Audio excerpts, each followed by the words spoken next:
십자가는 저희들에게 이중 메시지를 던져주고 있습니다. 십자가를 통해서 우리에게 주시는 첫 번째 메시지는요, 죄에 대한 하나님의 무서운 심판입니다. 그리고 동시에 하나님은 십자가를 통해서 저희들에게 죄인에 대한 하나님의 무한한 사랑을 알려주십니다. 저는 오늘 종료주의를 맞이해서 십자가를 통해서 하나님이 우리에게 보여주신 심판과 또 하나님이 우리에게 보여주신 사랑, 그것을 같이 한번 살펴보려고 합니다. 먼저 십자가의 처형이라는 것이 얼마나 무서운 것이고 얼마나 사람들을 힘들게 하는 것인지를 살펴보겠습니다. 십자가 처형은 사람을 죽이는 사형 집행 수단 중에 가장 악독한 형이라고 말할 수 있습니다. 그러니까 십자가에 사람을 못 박아 죽인다는 것은요, 죽을 때까지 내버려 두는 것이에요. 건강한 사람은 3일에서 7일까지 버틴대요.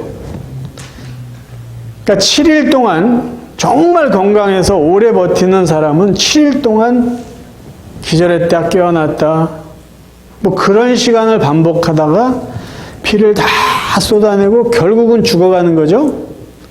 그러니까 차라리 당장 죽이면은 그게 당사자들한테도 더 편할 수 있을지 몰라요. 근데 죽을 때까지 그게 며칠이 되었든지 내버려 두는 거예요.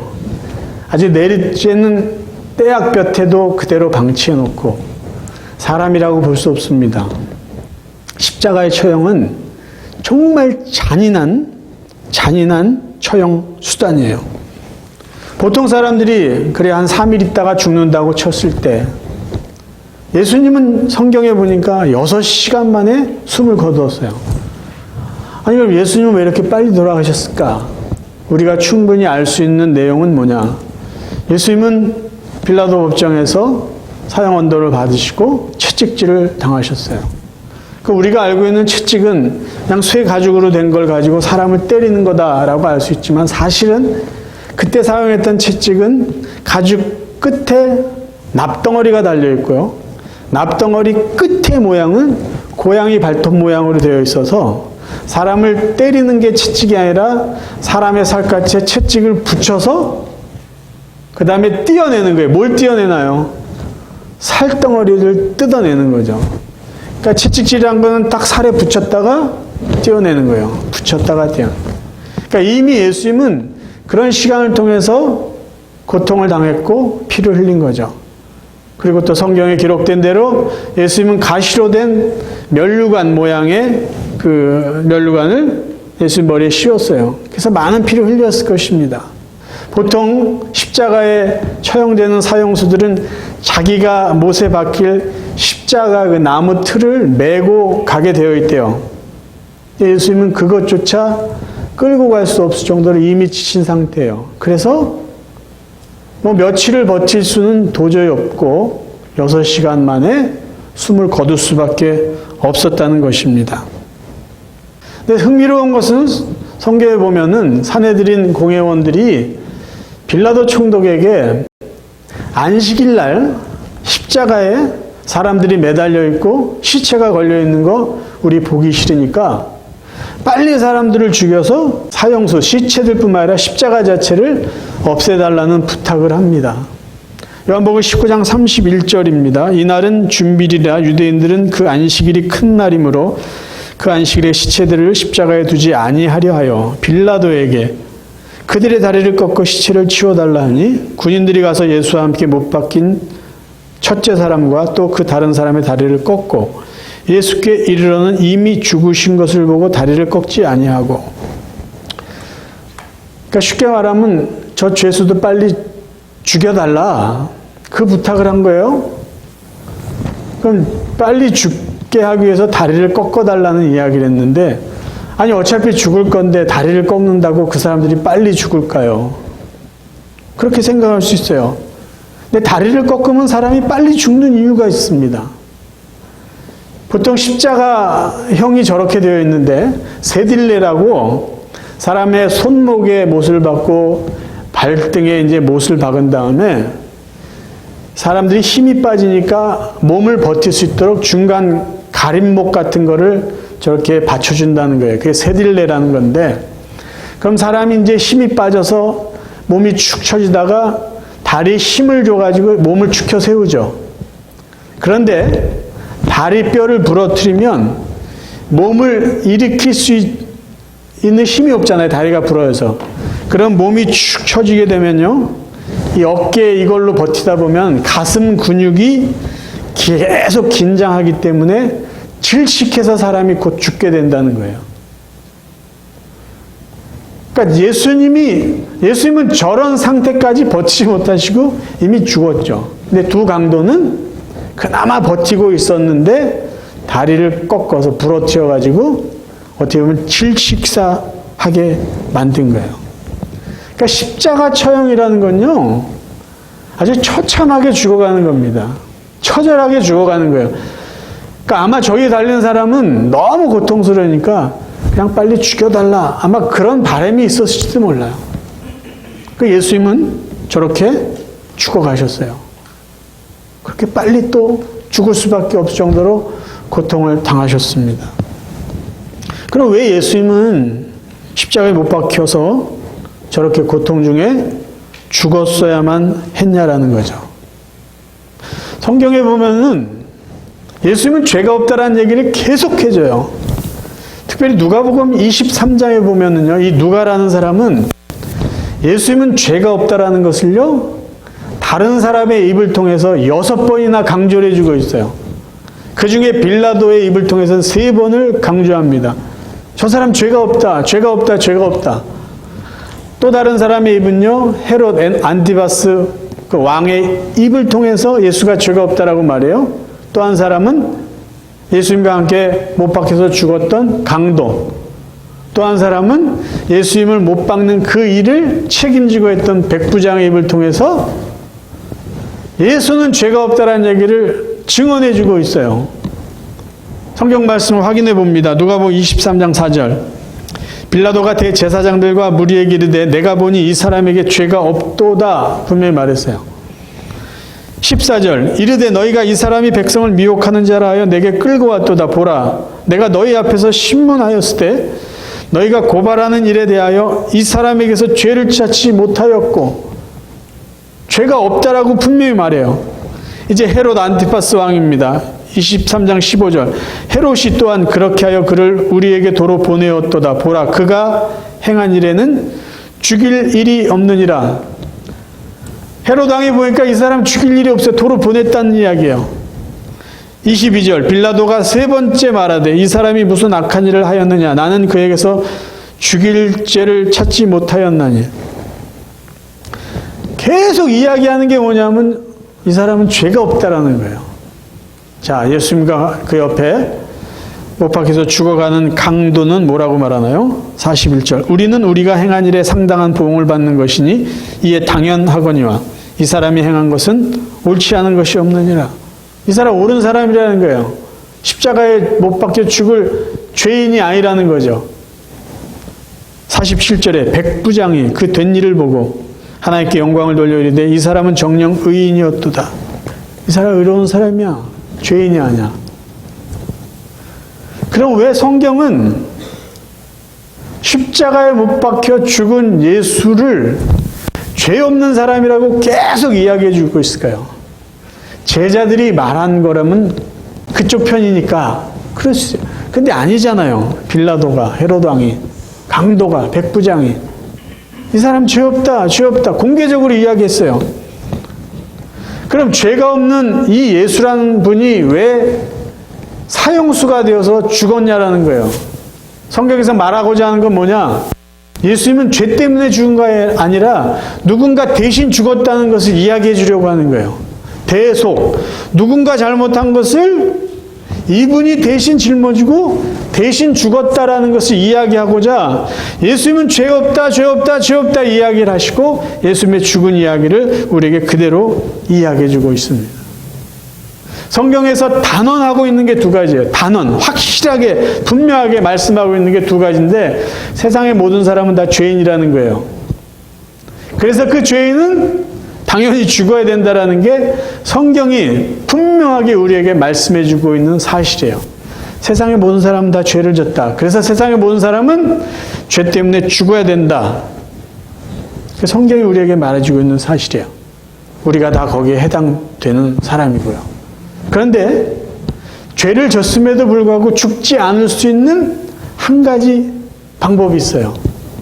그것은 뭐냐면 내가 지은 죄를 대신 누군가가 가져가서 내 대신 죽어주면 나는 안 죽을 수가 있어요.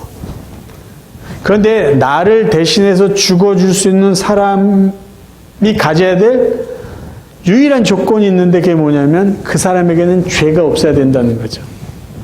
그렇죠? 내가 죄를 많이 졌어요. 그런데 다른 누군가가 불쌍해서 그 사람한테 가서 당신 죄 때문에 죽어야 되는데 내가 당신 죄를 대신 가져가서 내가 죽어줄게 하면은 그래서 제가 죽었다고 해요. 그럼 정말 제가 죽은 게 그 사람의 죄 때문인지 내 죄 때문인지가 어떻게 증명해요? 그러니까 내가 죄가 없다는 게 확실해야지 내가 저 사람을 대신해서 죽었다는 게 그 효력이 있을 거 아니에요. 그러니까 세상에 그 어떤 사람도 다른 사람을 대신해서 죽어줄 만큼 죄가 없는 사람이 없으니까 사람이 어떤 다른 사람을 위해서 죽는다. 그건 말이 되질 않아요. 근데 예수님은 우리의 죄를 대신해서 죽어줬어요. 근데 그분이 죽어줄 수 있는, 그래서 그분이 죽어줌으로 다른 사람이 죄가 용서될 수 있는 완전한 조건이 그분에게는 있습니다. 뭐냐? 그분에겐 죄가 없다라는 거예요. 그분에겐 죄가 없기 때문에 다른 사람의 죄를 가져가서 그 사람 대신 죽는 것이 효력이 있다라는 것이죠. 성경에 이렇게 말합니다. 우리의 대제사장은 우리의 연약한 부분을 알고 계십니다. 이 땅에 계실 때 그분은 우리와 마찬가지로 시험을 받으셨습니다. 그러나 결코 죄를 짓지는 않으셨습니다. 하나님이 인간이 되셨는데 인간이 되신 그 하나님에게는 죄가 없어요. 그래서 죄 없는 그분이 죄 있는 사람들의 죄를 대신해서 죽어줬어요. 그래서 예수님이 죄가 없다고 분명히 성경에서 말하고도 예수님이 십자가에서 죽었다는 그 이야기는 예수님은 누군가의 죄를 대신해서 죽으신 분이다라는 거예요.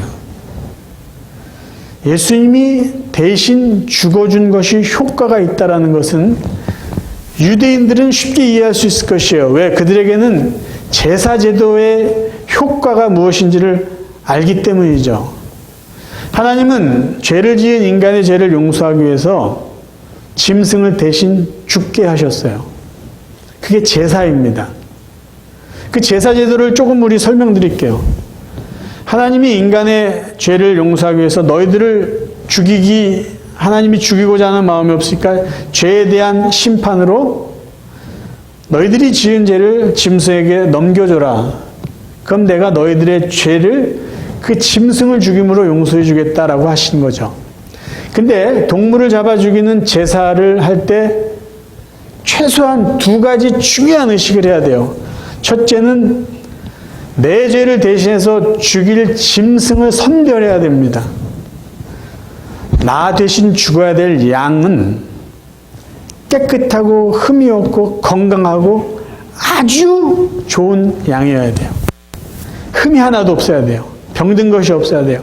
너무 이건 죽이기 아까운 정도로 정말 완벽한 양이어야 돼요. 그게 첫 번째 조건이고요. 두 번째, 그 양을 죽이기 전에 해야 되는 의식이 있습니다. 그건 뭐냐면 양의 머리에 손을 얹고 기도를 하는 거예요. 어떤 기도를 하냐? 내 죄를 너에게 주겠다.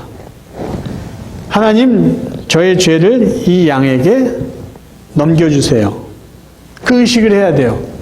그래서 내 죄를 그 양, 소, 가져가서 정말 깨끗하고 부족함이 없는 양이 저 때문에 저의 죄를 가져간 거예요.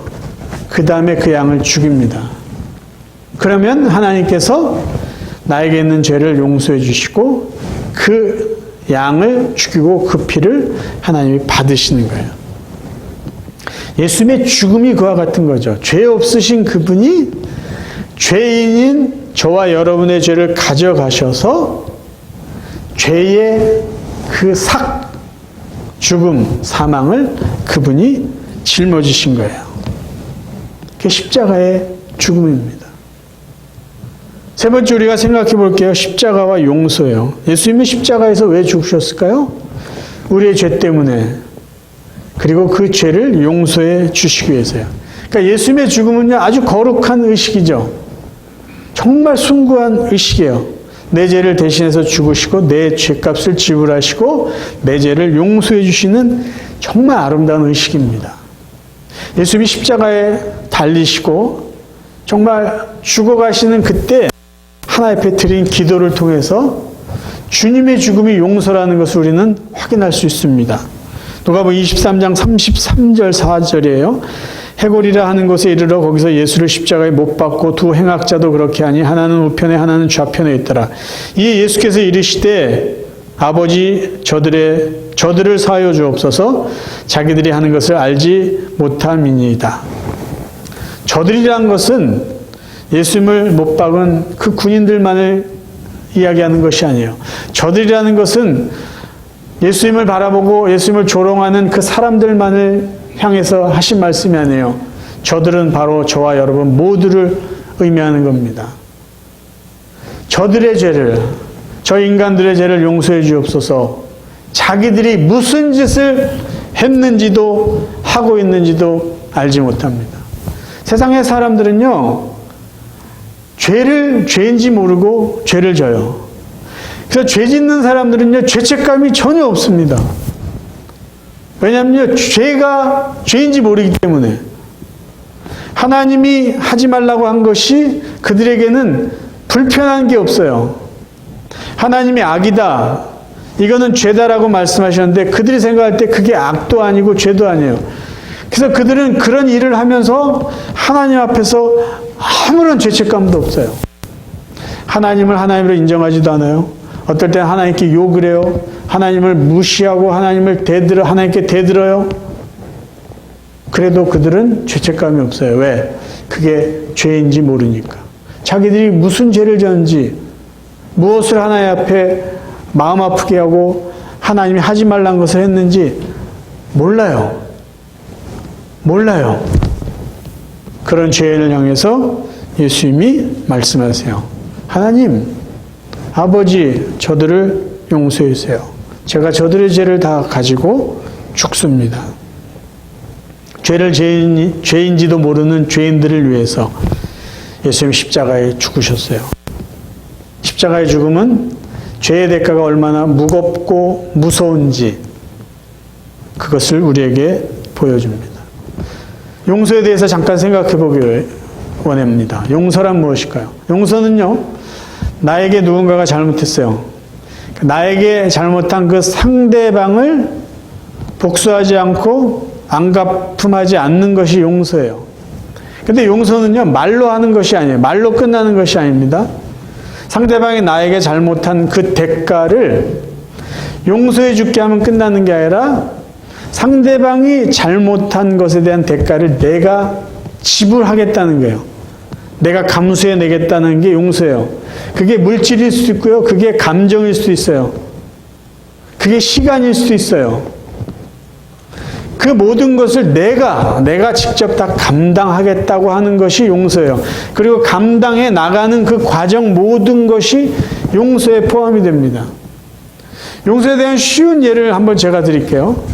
제가 여기 A라는 분에게 10만 불을 꿨다고 가정하겠습니다. 10만 불을. 많은 액수예요. 그래서 제가 그 10만 불을 내일 갚기로 했어요. 그 끈 돈을 제가 준비해서 내일 갚겠다고 했는데 갑자기 내일 무슨 일이 생긴 거예요. 어디 멀리를 떠나야 돼요. 그래서 제가 B라는 사람에게 제가 이 10만 불을 A라는 분에게 줘야 되는데 내일 줘야 되는데 제가 무슨 일이 있습니다. 이 10만 불을 맡아주세요. 그리고 내일 당신이 A라는 분에게 내 돈 10만 불을 전해주시길 바랍니다. 그랬어요. 그리고 저는 바쁜 일이 있어 타주로 떠났습니다. 그 다음날 A라는 분에게 연락을 했어요. 10만 불 잘 받으셨나요? 제가 잘 썼습니다. 고맙습니다. 그랬더니 그분이 무슨 소리요? 저는 10만 불 못 받았는데요. 뭔가 일이 생겼다. 돌아와서 B라는 분에게 확인했어요. 황당하게 이렇게 말합니다. 미안합니다. 10만 불 잊어버렸습니다. 그럼 만약에 제가 이 B라는 사람을 용서한다라고 하면 어떻게 해야 되죠? 용서한다라고 한다면 그 10만 불에 대해서 묻지 않는 거예요. 그리고 그게 끝이 아니에요. 10만 불을 내가 다시 준비해서 A라는 사람에게 갚아야 돼요. 그게 용서예요. 하나님이 우리를 용서한다는 건요, 하나님의 사랑이 크시니까 그래, 우리 아무 일 없던 것처럼 하자. 용서할게. 그게 끝이 아니고요. 하나님이 우리를 용서한다는 것은 기본적으로 우리가 하나님 앞에 죄를 졌다는 게 전제가 되는 것이고요. 두 번째, 내가 너희들을 용서한다라는 것은 하나님이 우리가 그분께 잘못한 것, 그것을 하나님이 다 책임지시겠다는 거예요. 내가 다 감내하겠다. 그게 하나님의 용서라는 거예요. 그러니까 굉장히 아름다운 이야기가 아니라는 거예요. 말로 끝난 이야기가 아니에요. 왜 예수님이 십자가에서 죽으셔야 되냐? 내가 죽어야 될 것을 하나님이 대신하셨다는 것이 용서예요. 말로 끝나지도 않았어요. 몸으로 때웠는데 그 때운 그 대가가 엄청나다라는 거예요. 십자가에서의 그 처절한 죽음이에요.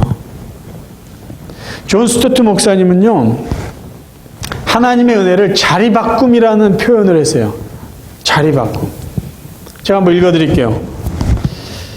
인간 스스로 하나님을 대신하는 게 죄의 본질이라면 하나님이 친히 우리를 대신하신 게 구원의 본질이다. 인간은 오로지 하나님이 계셔야 마땅한 자리에 자신을 앉히고 하나님은 당연히 우리가 있어야 할 자리에 친히 들어가셨다. 자, 첫 번째 죄는요, 인간이 하나님 자리에 앉는 거예요. 하나님같이 되려고 하고 하나님인 척했어요. 그게 죄예요. 그러면 그 죄에 대한 하나님의 구원은 뭐냐? 우리가 받아야 될 것을 하나님이 대신해 준 거예요. 그걸 용서라는 단어로 설명하는 거죠. 자, 인간이 하나님이 계셔야 될 그 자리에 자신을 앉힌 것이 죄인데 하나님은 어떻게 우리를 용서해 주셨냐? 인간이 당연히 있어야 될 십자가의 자리에 자신이 친히 들어가 앉으신 거예요. 자리가 바뀐 거예요. 하나님 자리를 빼앗고 아무렇지도 않게 앉아있는 게 인간의 죄인데, 그럼 인간이 당연히 있어야 될 십자가의 그 자리에 하나님이 너 이리 와. 내가 대신 거기에 매달릴게. 그게 하나님의 용서요, 은혜라는 것이에요. 십자가는요, 우리가 매달려 있어야지 어울리는 그림이에요. 원래. 예수님이 거기에 매달려 있는 게 어울리지 않아요. 근데 저희는 하도 오래 보니까 마치 예수님이 십자가에 달린 게 당연한 것처럼 생각하고 있는데 그렇지 않습니다. 십자가는 저나 여러분이 매달려 있어야지 잘 어울리는 저주의 상징이에요. 근데 그 저주의 상징을 빈 십자가, 아름다운 십자가로 바꿔주신 게 누구냐? 우리 대신 예수님을 매달게 하셔서 저주가 아니라 빈 십자가, 부활의 십자가, 영광의 십자가로 만들어주신 게 하나님의 은혜고 사랑이고 용서라는 것이에요. 마지막으로 말씀을 정리하면서 드립니다. 십자가는 하나님의 지혜예요. 성경에 나와 있는 하나님의 여러 모습을 신학자들은 두 가지로 이렇게 정리합니다. 하나님에게는 본능적인 속성이 있다. 이것은 바꿀 수 없는 하나님의 성품이다. 그것을 두 가지로 정리하는데 첫 번째는 하나님은 공의로우신 분이라는 거예요. 두 번째는 하나님은 사랑이시다라는 거예요. 여러분, 공의라는 것은요, 하나님은 죄를 보면 반드시 죽여야 되고 심판하셔야 되는 무서운 분이라는 겁니다. 하나님은 사랑이시다라는 건요, 하나님은 죄를 지은 인간을 아무것도 묻지 않고 이해하지 못할 정도로 용서하시고 사랑해 주신다는 거예요. 공의와 사랑은요, 합쳐질 수 없이 상호 충돌되는 개념입니다. 죄는 반드시 죽여야 되는 분이 죄인은 아무것도 묻지 않고 용서해 주신다. 이런 모순적인 상황이 어떻게 일어날 수 있습니까? 오늘 저희들이 읽은 고린도서 1장 23절 24절에는요. 예수 그리스도의 십자가는 하나님의 지혜다라고 말해주고 있어요. 우리는 십자가에 못 박힌 그리스도를 전하니 또는 하나님의 능력이요 하나님의 지혜니라. 왜 십자가가 하나님의 지혜가 될 수 있을까요? 하나님이 십자가를 통해서 하나님의 공의로우심과 하나님의 사랑을 동시에 보여줬기 때문에 인간이 이해할 수 없는 하나님의 지혜라고 말할 수 있는 것이에요. 사도 바울이 이렇게 설명합니다. 로마서 3장 25절 26절. 이 예수를 하나님이 그의 피로써 믿음으로 말미암는 화목제물로 세우셨으니 이는 하나님께서 길이 참으시는 중에 전에 지은 죄를 간과하심으로 자기의 의로우심을 나타내려 하심이니 곧 이때에 자기의 의로우심을 나타내사 자기도 의로우시며 또한 예수 믿는 자를 의롭다 하려 하심이라. 설명드릴게요. 하나님이 자기의 의로우심을 보여주기 위해서 예수를 십자가에 죽이셨어요. 왜 죽이셨을까요? 죄 때문이에요. 하나님 죄를 미워하세요. 죄를 보면은 죽여야 돼요. 그게 하나님의 본성이에요. 예수님 죄가 없다고 그랬는데 왜 죽었어요? 자, 예수님이 죄 없는 그분이 나의 죄를, 여러분의 죄를 가져가셨어요. 죄인의 모습으로 죄에 대한 공의로운 심판을 받으십니다. 그게 하나님의 의로우심이에요. 그럼 저는 어떻게 되나요? 그 예수를 믿는 저도 의롭게 하셨어요. 어떻게요? 심판은 예수님에게 하시고 사랑은 죄를 지은 저에게 허락해 주셨어요. 십자가 안에 하나님의 공의와 하나님의 사랑이 동시에 이루어진 거예요. 십자가만 바라보면 하나님의 심판이 있지만 십자가에 매달려 있어야 된 십자가 아래에 있는 제 자신을 바라보면 하나님의 사랑인 거예요. 그래서 저희들이 십자가를 바라볼 때 이렇게 외쳐야 돼요. 공의로운 심판은 예수께, 무한한 사랑과 용서는 저에게. 그래서 그게 하나님의 지혜가 되는 것이에요. 내가 매달려야 어울릴 그 자리에 예수님을 대신 매달리게 하시고 내가 죽어 마땅한 그 하나님의 심판을 예수님에게 대신 물으시고 하나님의 공의를 보이시고 동시에 저를 의롭게 하신 것, 용서해 주신 것, 사랑해 주신 것, 그것이 십자가 안에서 우리에게 보여준 하나님의 지혜입니다. 사랑하는 성도 여러분, 하나님의 사랑은 이해할 수 없어요. 하나님의 공의는 우리가 조금 이해할 수 있어요. 그래, 잘못했을까? 야단 맞는 거. 그건 상식으로 우리가 이해할 수 있어요. 근데 잘못했는데도 용서해 주시고 계속 사랑해 주세요. 그거 이해할 수 없어요. 그런데 우리가 놓치면 안 되는 게 있습니다. 우리의 잘못을 하나님 입으로만 용서해 주시고 끝내지 않았다는 거예요. 우리가 보는 이 화면 뒤쪽에 우리의 잘못 때문에 그 아들 예수 그리스도가 죽어가고 있었다라는 것이에요. 여러분, 십자가에서 보여준 하나님의 사랑은요, 우리가 얼마나 소중한 존재인지를 보여주고 있어요. 여러분의 가치가 얼마나 귀한지 아세요? 여러분의 가치는 예수 그리스도와 똑같습니다. 왠지 아세요? 우리가 무언가 물건을 구입하기 위해서 지불한 대가만큼 그 물건의 가치는 정해져요. 여러분의 가치를 어떻게 정의할 수 있을까요? 하나님이 여러분을 용서해 주시고 자녀 삼아 주시기 위해서 예수 그리스도를 지불하셨어요. 여러분의 가치가 예수님과 똑같다라는 것이에요. 그게 십자가를 통해서 우리에게 보여주신 하나님의 지혜고 하나님의 사랑입니다. 이제 저와 여러분, 남은 평생토록 십자가를 바라보시며 하나님의 사랑 기억하시고 감사하며 살아가는 하나님의 진정한 자녀들 되시기를 주님의 이름으로 축원합니다.